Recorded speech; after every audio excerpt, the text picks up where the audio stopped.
Bienvenidos y bienvenidas a su programa Monseñor Romero y la misión del Evangelio.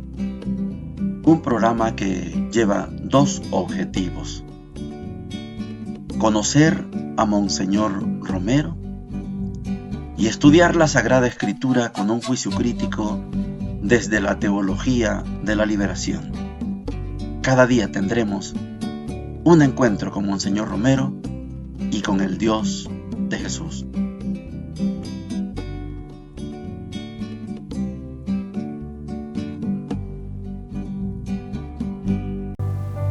Hola, ¿qué tal? Este es su programa Monseñor Romero y la misión del Evangelio. Ayer fue la fiesta, fue la actividad en el hogar San Pedro Claver. Muy nutrido, muchos premios, 30 regalos, premios, pues regalos para el hogar, pero a la hora de llegar ahí se rifan y lo que quede pues es fondos para el hogar. Muchas gracias a todos los que colaboraron, a todas las personas. No puedo decir nombres porque queda mal uno cuando no menciona a alguien en particular. Gracias por el apoyo. Nos vemos en noviembre en una próxima actividad. Son 2 las que se hacen al año en el hogar San Pedro Claver. El día de hoy vamos a iniciar una nueva carta pastoral. Terminamos la carta de Santiago y hoy vamos a iniciar con una nueva carta, que es la carta de Pedro, la primera carta de Pedro. Son 2, vamos a estudiar la primera carta de Pedro. Y en la primera parte, estudiando a Monseñor Romero, hay uno de los elementos que quiero que le pongamos toda la atención. En primer lugar, Monseñor los martes los dedica a reunión con el clero para revisar cómo va la curia, cómo están los trabajos. El técnico le habla también ya del terreno donde van a poner la nueva antena para la YSAX. Y también están viendo qué puede hacerse por el periódico Orientación. Este punto que voy a leer es el más delicado. Estamos en el martes 19 de junio y hay una reunión en la Vicaría de Mexicanos. Quiero que le pongamos atención. El padre Rafael Palacios motivó con una lectura bíblica y una reflexión para proceder a una evaluación del trabajo pastoral de esa vicaría, con verdadero sentido de humildad y de sinceridad. La reunión fue tan buena que acordaron continuar.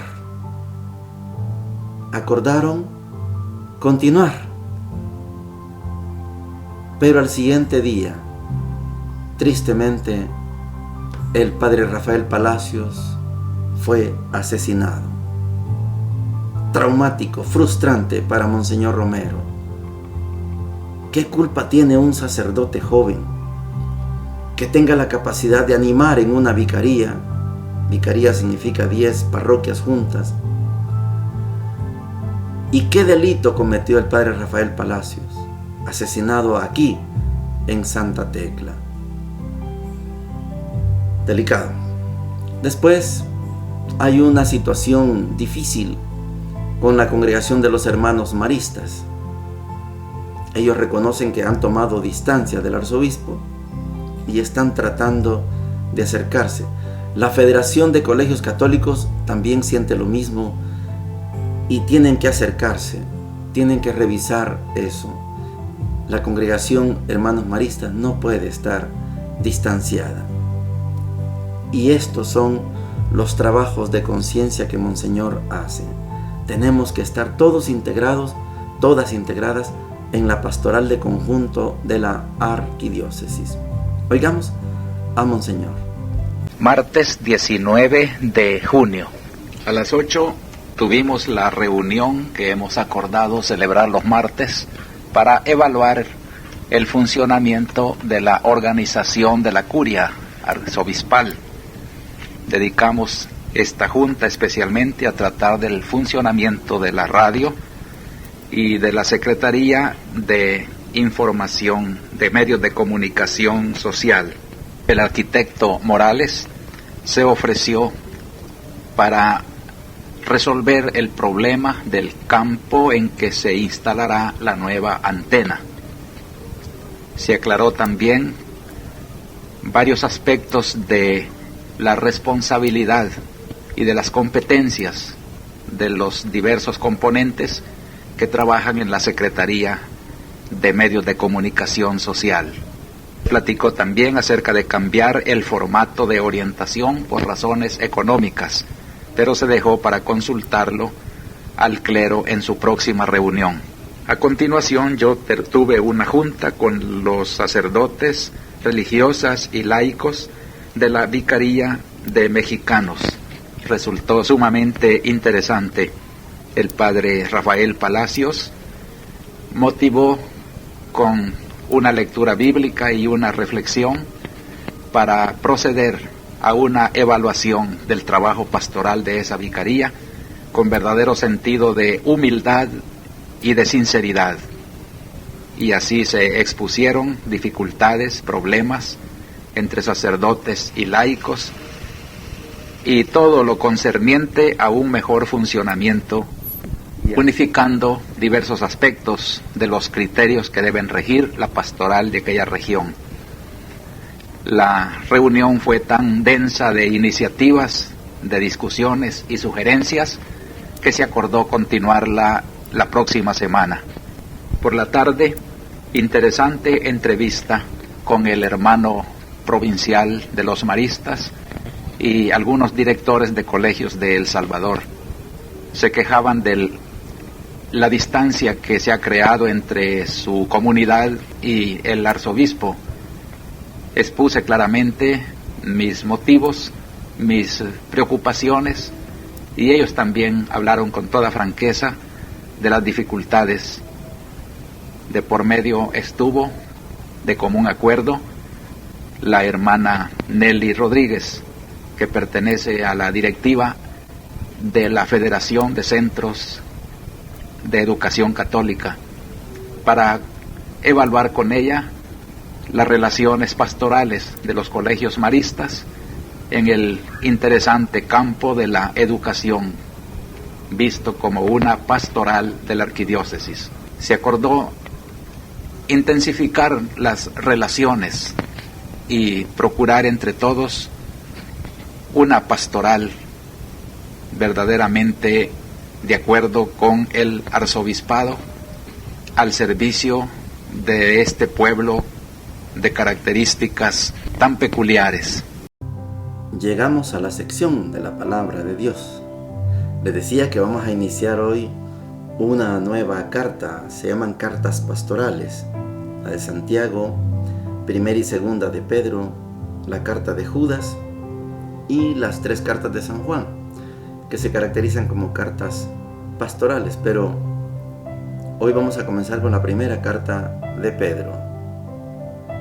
Vamos a encontrar un cambio radical de la carta de Santiago, por eso yo les decía que la carta de Santiago es una carta social, que ojalá la tomáramos en cuenta a la hora de evaluarnos si de verdad somos o si no somos cristianos y cristianas.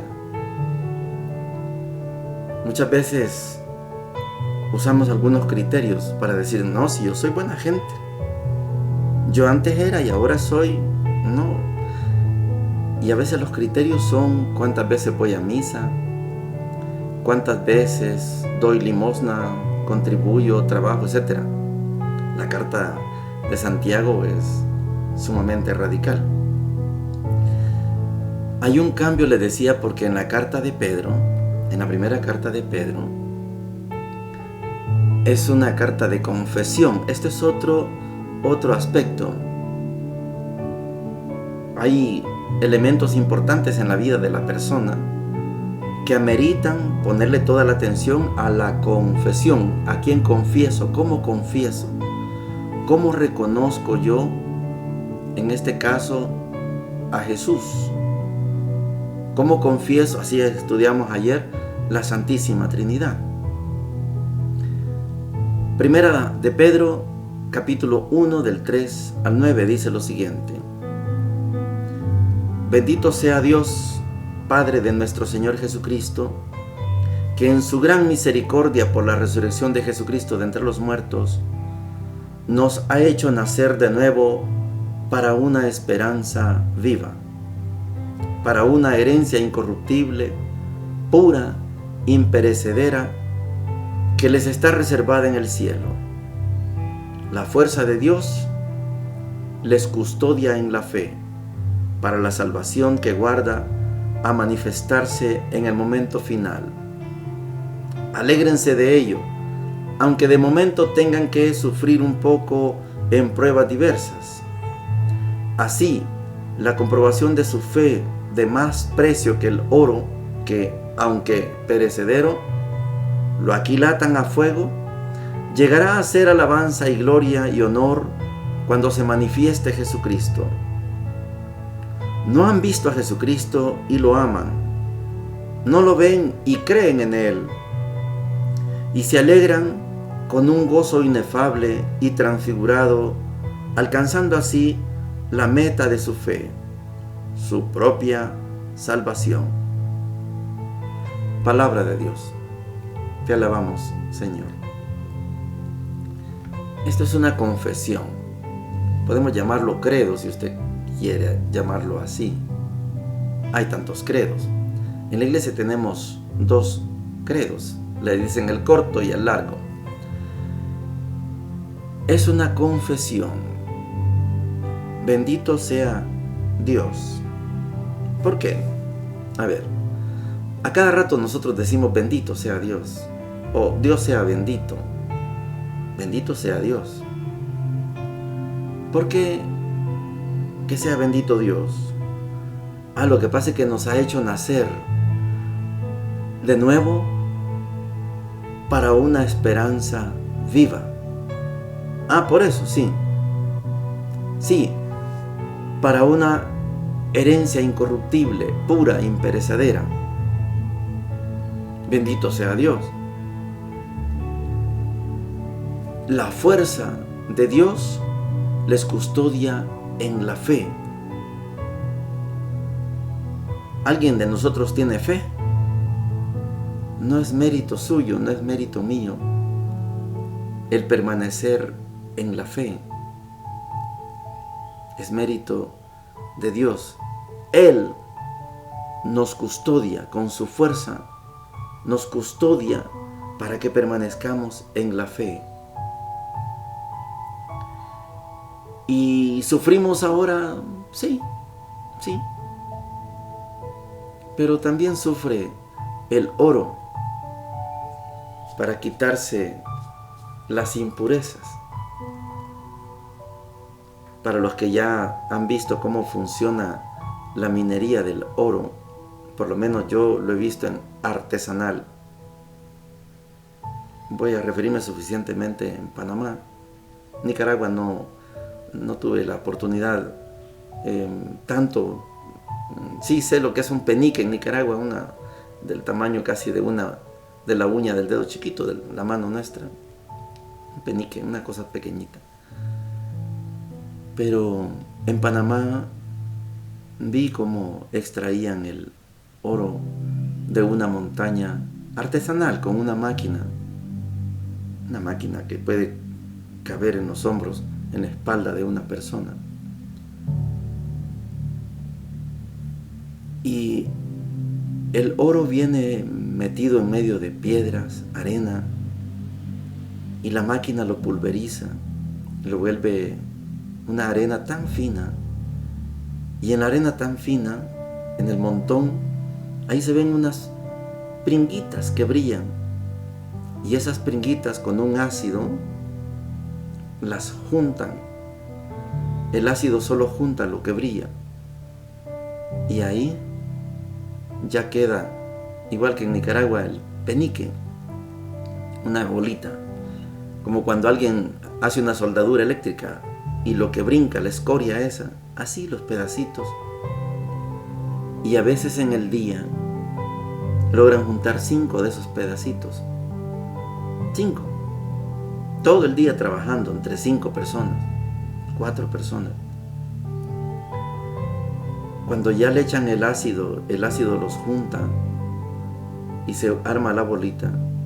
Eso lo guardan ellos en un depósito y calculan cuánto han ganado en ese día. Puede ser que hayan ganado $20 entre 4. A veces han tenido éxito, $70 entre 4. Pero es un gran trabajo. Y después estos pedacitos, estas bolitas, van al fuego. Y en el fuego se va a apartar lo que no es oro. Ahí todavía lleva escoria, lleva basura, falta. Y si el oro es probado con el fuego y ustedes valen más que el oro, entonces ¿qué importa que tengamos que sufrir? Si el sufrimiento visto desde la primera carta de Pedro es para quitarnos las impurezas, lo que importa es que quedemos puros. Esto es lo que importa. Lo otro no importa. No interesa lo otro. El sufrimiento, que venga el sufrimiento. Si es para quitarme impurezas, bienvenido sea el sufrimiento. Y ahí la parte confesional bonita de esta carta, de la primera carta de Pedro, la parte confesional más bonita, a mi juicio, es: no han visto a Jesucristo y lo aman. No lo ven y creen en Él. La primera carta de Pedro, confesional, hímnica, son himnos, pero pone en evidencia el contexto que se está viviendo en la parte final del siglo. Tenemos que hacer referencia a lo que le pasó, recuerdan, a Tomás. Esto lo escribió San Juan, capítulo 20. Pero ese es el contexto de la primera carta de Pedro. Hay gente que quiere creer, pero si toca las llagas de Jesús, si toca el costado, si lo mira. Y en San Juan, Jesús dice: ¿ahora crees, Tomás? ¿Ahora que has visto mis llagas? ¿Ahora crees, Tomás? Dichosos los que creen sin haber visto. Este es el contexto de esta carta. Hay en el ambiente de los apóstoles gente que dice: yo creo, pero si veo a Jesús. Ayer, en esos momentos que quedan para ver un video, apareció un video donde dice que después de 2000 años, por primera vez, se abre el féretro de Jesús. No lo he querido ver. A lo mejor lo quiera ver después. La cultura del momento, la cultura hebrea, la cultura israelita, no habla de féretro. A Jesús no lo pusieron en un féretro como nos meten ahora cuando nos morimos, un cajón, un ataúd. No, era un sudario. Pero hay gente que gana adeptos publicando ese tipo de cosas. No hay féretro para Jesús. Es un sudario, un trapo, un manto con que lo envolvieron. Y la tumba está vacía desde el primer día de la resurrección, aquel domingo de resurrección. Esto lo creemos y por eso nos llama dichosos. No han visto a Jesucristo y lo aman. No lo ven y creen en Él. En ese contexto, dichosos los que sin haber visto creen. Dichosos los que sin haber visto aman a Jesús. Es una confesión. Vamos a seguir estudiando esta primera carta de Pedro. El Evangelio de hoy nos lleva al capítulo 10 de Marcos, versículos 17 al 27, y dice lo siguiente. Cuando Jesús se puso en camino, un hombre corrió hacia él y arrodillándose le preguntó: Maestro bueno, ¿qué debo hacer para heredar la vida eterna? Jesús le dijo: ¿por qué me llamas bueno? Solo Dios es bueno. Tú conoces los mandamientos: no matarás, no cometerás adulterio, no robarás, no darás falso testimonio, no perjudicarás a nadie, honra a tu padre y a tu madre.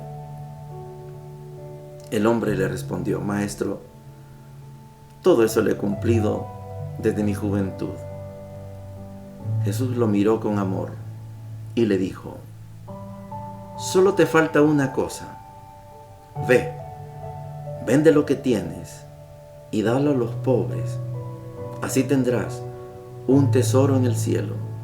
Después, ven y sígueme. Él, al oír estas palabras, se entristeció y se fue apenado porque poseía muchos bienes. Entonces Jesús, mirando alrededor, dijo a sus discípulos: qué difícil será para los ricos entrar en el reino de Dios. Los discípulos se sorprendieron por estas palabras, pero Jesús continuó diciendo: hijos míos, qué difícil es entrar en el reino de Dios. Es más fácil que un camello pase por el ojo de una aguja que un rico entre en el reino de Dios. Los discípulos se asombraron aún más y se preguntaban unos a otros: entonces, ¿quién podrá salvarse? Jesús, fijando en ellos su mirada, les dijo: para los hombres es imposible, pero no para Dios, porque para Él todo es posible. Palabra del Señor. Gloria y honor a ti, Señor Jesús.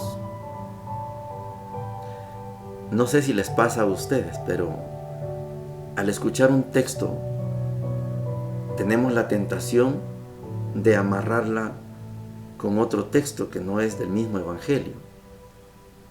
Aquí esto nos puede estar llevando a Mateo 19, porque describe el mismo acontecimiento. Pero es Marcos, y no pretendo cubrir todo el contenido de esta perícopa. No se puede. Son muchos elementos y el tiempo no nos da. Pero acerquémonos. Primero, no le ponen nombre ni edad a esta persona. Un hombre. Cuando Jesús se puso en camino, un hombre corrió hacia él y arrodillándose. Un hombre. En Mateo se le da características de joven y por eso le llaman el joven rico. Aquí un hombre indeterminado. No es Jairo, no es Cornelio, no, un hombre cualquiera. ¿Qué quiere este hombre de rodillas frente a Jesús? Recuerde que Marcos quiere que Jesús sea reconocido como el Hijo de Dios. Vamos a ver si este hombre se ha arrodillado porque cree que es el Hijo de Dios. Esto es Marcos. Maestro,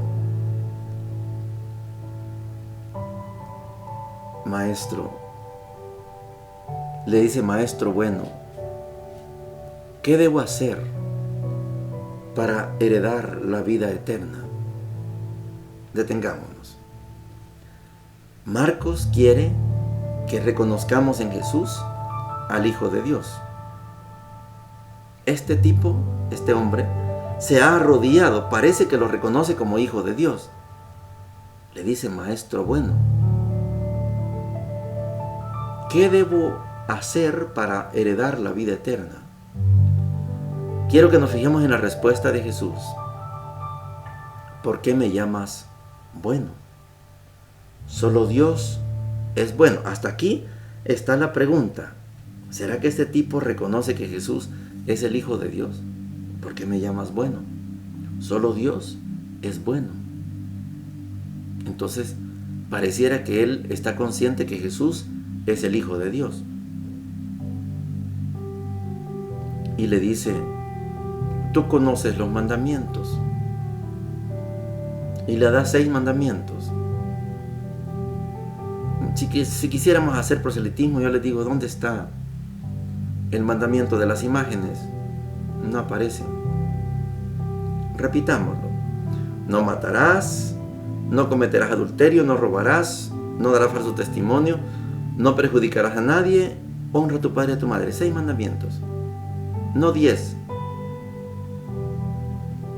Me imagino yo, para los que son fundamentalistas, capaz que condenan a Jesús porque no dijo los 10 mandamientos de Moisés. No, 6. Y el 5.º no existe en la ley de Moisés. No perjudicarás a nadie. Eso no existe en la ley de Moisés. Los demás sí. No matarás, no cometerás adulterio, no robarás, no darás falso testimonio, honra a tu padre y a tu madre, pero no perjudicarás a nadie. Eso no. Eso es cosecha de Marcos que puso en labios de Jesús. El cipote, el muchacho, eso lo ha cumplido desde joven. Y aquí viene un cambio. Tú eres cumplidor. Tú eres cumplidor de los mandamientos. Magnífico. Solo te falta una cosa. Vende todo lo que tienes. Dáselo a los pobres. Y después ven y sígueme. ¿Qué pasó? El tipo se fue. Fíjese que la expresión que pone Marcos, a mí me gustó esto cuando en el 85 el Papa Juan Pablo II lanzó una carta a la juventud y trastocando el Evangelio de Mateo, porque allá se le caracteriza como un joven rico, pero en Marcos no es, pero le citó a Marcos, el Papa, a la juventud, y se concentró bastante tiempo el Papa Juan Pablo II en esta expresión: Jesús lo miró con amor. Jesús lo miró con amor. Tristemente, por mucho amor que le haya mostrado Jesús, el tipo no quiso seguir a Jesús. No estaba preparado para seguir a Jesús. Dio la vuelta y se fue. Lo que viene a continuación lo vamos a ver en otro momento. Nadie se salva por sus méritos. Es Dios el que salva. Por muy cumplidores que seamos, por muy perfectos, si lo quieren ver así, no nos salvamos por ser ni por hacer. Nos salvamos porque Dios nos salva. Para ustedes es imposible, para Dios no. Los ricos la tienen difícil. Dios es el que los salva. Si los ricos y las ricas comprendieran la dicha de salvarse, no por lo que hace, sino por lo que Dios quiere, el mundo sería distinto. Vamos a seguir tocando este tema, primero Dios, en las siguientes intervenciones. Bendiciones para todos y para todas. Hemos presentado Monseñor Romero y la misión del Evangelio. Hasta la próxima.